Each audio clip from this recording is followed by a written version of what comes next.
Ma che siamo mai stasera? No, ma che vuoi? Ma mi sta familiare la cucina in bergandina a me. Ma che vuoi ti si mangia? Ho mangiato stasera. Che siamo mai stasera? Tu come si mangia la cucina dell'artista? Chi non mangi di A te pure il prezzo. Vengo Ok, problemi. tutto a posto. Facciamo una bella casa mia. Sì, va bene, va bene. Tutto a posto. Tutto a posto. Vai, prima una mano. Tu sapevo già. E siamo prima chi? Chiama coppia, chiamate voi. Pochi minuti, vai, tu vai pronto.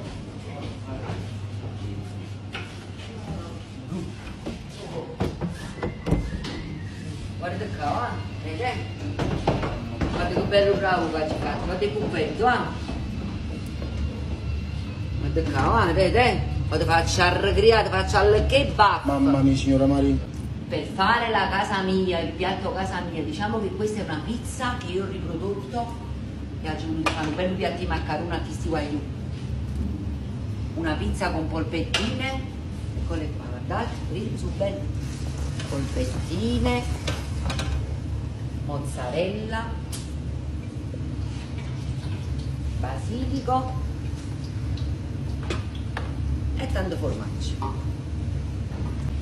Guardate qua, guardate. Dite voi che rinda sta Diana. Dite qua, vedete.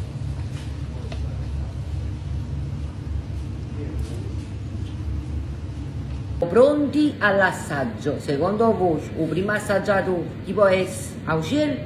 Sempre Secondo io, sempre tutto. io. Assaggiamo.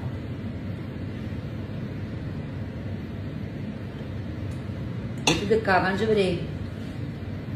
Come sono? Lo sapevo già. Questi sono gli ingredienti della pizza. Io già ci ho fatto un piattello di maccheroni perché stai un po' nervoso con me. E faccio mangiare tutto quanto, ci mangiamo tutto quanto noi. Ti mangi tutto quanto tu? Mo abbiamo mangiato, poi quando vanno loro. Noi vi lasciamo una buona serata, buon appetito e vi aspettiamo nella nostra pizzeria con la pizza casa mia. Buona serata. Vedi, che è stato collocamento, carino, che è successo? Che è stato? Che è stato? Crescere moltiplicare, guarda invece chi no, sta. crescere moltiplicare. A loro come sono? Tu stai mangiando? Perché? Che stai facendo?